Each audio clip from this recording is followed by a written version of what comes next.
First time medical miss হওয়া অনেকে এটা মনে করে থাকে যে ম্যাথ আমি এতদিন করি নাই, ম্যাথে আমার দুর্বলতা, আমার কি ভার্সিটি প্রিপারেশন নেওয়া উচিত হবে কিনা, নাকি আমি একেবারে সেকেন্ড টাইম শুরু করে দিব। প্রথমত এটা একটা ভুল সিদ্ধান্ত। আমি সবসময় সাজেস্ট করি যে একটা ভার্সিটিতে সিট নিশ্চিত করে এরপর সেকেন্ড টাইম প্রিপারেশন শুরু করা উচিত।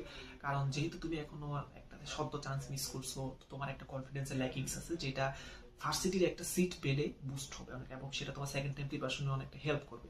এইটা আসলে কতটা নেসেসারি এটা তোমার চান্স পাওয়ার পর আসলে বুঝবা।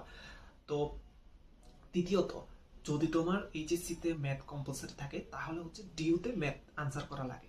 এটাকে যদি আমি সাইডে রাখি, তাহলে অনেকগুলো ভার্সিটি এমন আছে তুমি ম্যাথ আনসার না করেও পরীক্ষা দিতে পারবে। যেমন আমি নিজে পরীক্ষা দিয়েছিলাম রাজশাহী বিশ্ববিদ্যালয়ে, আমার চান্স হয়েছিল, আমি সিইউতে চান্স পাইছিলাম।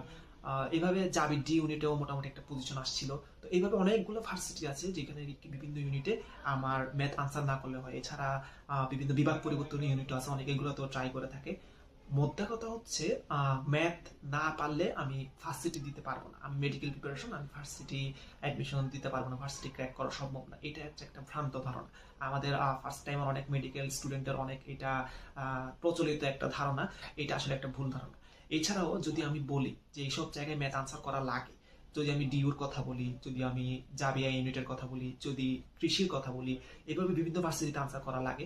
তাদের কৃষির ক্ষেত্রেও তো আমি যেরকম বললাম, ম্যাথ কিন্তু সব তোমার আনসার করা লাগবে না। তুমি কয়েকটা ওদের কৃষির কোশ্চেন ব্যাংকটা অ্যানালাইসিস করে কিছু ইম্পর্টেন্ট টাইপ যদি তুমি মানে একটু ভালো করে ঝালাই করে যাও, তাহলে পরীক্ষার হলে কিন্তু তুমি যদি 10-এর অ্যারাউন্ড একটা মার্ক তোলো, বাকিগুলোতে যদি 50 to 60 মার্ক তুলতে পারো, তোমার কিন্তু একটা ভালো জায়গায় সিট চলে আসে। এটা হচ্ছে একটা কথা। আর দ্বিতীয়ত, তোমার যে অন্যান্য সাবজেক্টগুলো আছে, তুমি ইংলিশ এতদিন পড়ে আসছো, ফিজিক্স, কেমিস্ট্রি, বায়োলজি তো তোমার হাতের টগায় আছে। আর ফিজিক্স কেমিস্ট্রির ক্ষেত্রে থিওরি পার্ট তোমার মোটামুটি ক্লিয়ার আছে। তোমার জাস্ট একটু ম্যাথমেটিক্যাল পার্টটা প্র্যাকটিস করা লাগবে। ওইটাও যদি করতে পারো, স্বল্প সময়ের মধ্যে একটা ভার্সিটিতে সিট নিশ্চিত করা আসলে সম্ভব।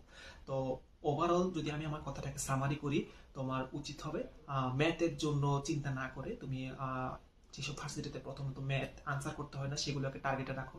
দেন যেসব ভার্সিটিতে আনসার করতে হয় সেগুলো কোশ্চেন ব্যাংক অ্যানালাইসিস করে কিছু নির্দিষ্ট টাইপের উপর ম্যাথের প্রিপারেশন নিতে পারো।